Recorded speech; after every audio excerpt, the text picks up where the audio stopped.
Do not let this great country become the United Kingdom. Do not allow America to fall as Europe has fallen. Look at us. Let us be a warning. Be better than us.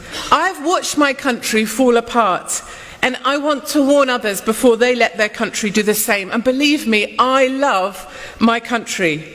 The UK today is a place few of us recognise. I get letters and emails, really upsetting ones, from 60 and 70-year-olds struggling to make sense of the country they love. Like my mum and dad, they ask me, has the world gone mad? How is this all going to end up? Where does this stop? Some of them email me to say that they're glad they're old because they will be gone soon. And they won't have to wait for the time they see their country fall. These are hard messages to read, and they're really hard messages to respond to. And believe me, I am wary of painting too depressing a picture. I have not come here to be part of the fear. I have not come here to talk my country down or to fail to see the good in Britain. But there are some blunt truths I believe it is my duty to tell. You are more likely to be raped in London than in New York. You are more likely to be attacked with acid from a guy on a moped in East London than in Islamabad.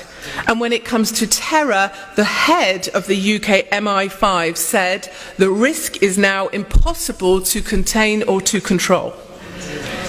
Serving police officers in Muslim-controlled areas of the UK email me and allege that the local imam at the mosque is in charge of selecting the police officers he will allow to police his neighbourhood.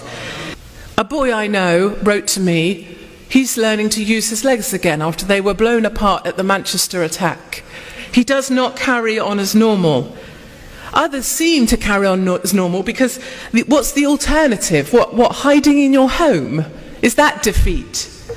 It's not normal to build walls on bridges of rings of steel around Christmas markets. If this is terror losing, I would hate to see terror win.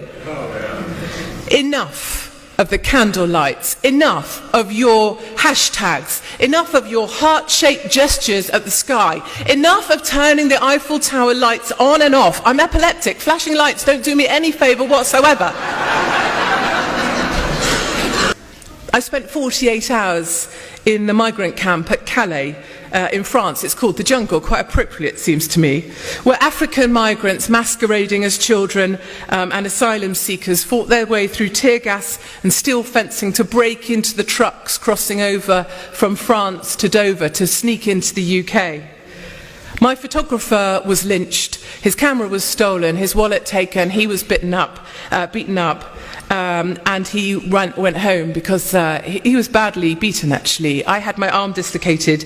They came for us with steel bars. We were put in the back of a van and taken out of the camp to safety. I went back in the next day. I was told to cover up by the charity workers there, the do-gooders, the Democrats, those types, you know. They told me to cover up my shoulders because it was offensive to the Muslim men. So I stripped off. They didn't like my tiny tits much better either. I met a lady with a little boy, and I was trying to find this quieter story, you know, real women, real problems. And her little boy, it was the first child I'd seen in camp, and she invited me into her little caravan thing.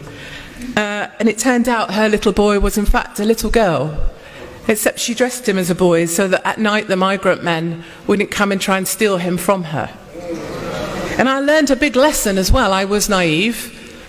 Migrants don't come for a new life and leave their old life behind. They bring them with them. All the old conflicts from back home. The Eritreans hate the Somalis, who hate the Afghanis, who don't speak to the Libyans, and they're still fighting. They come, they do not start a new life, they bring the conflicts from back home. And I met the head of the toughest fire station in Sweden, who was exceptionally good looking. I'm just going to say that.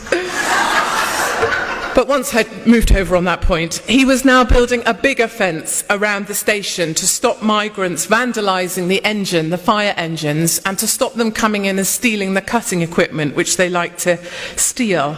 I asked him whether walls like this were our future, and he looked at me really strangely. He was surprised. He said, "No, it's too late for that. We no longer build walls to keep people out. Going forward, we will build walls to keep the people that we love in." And that, it still gives me the shivers now actually, and these are my truths. These come straight from the mouths of men and women who live this stuff every day. No filter, no lens, no censorship, no Google ranking, no New York Times.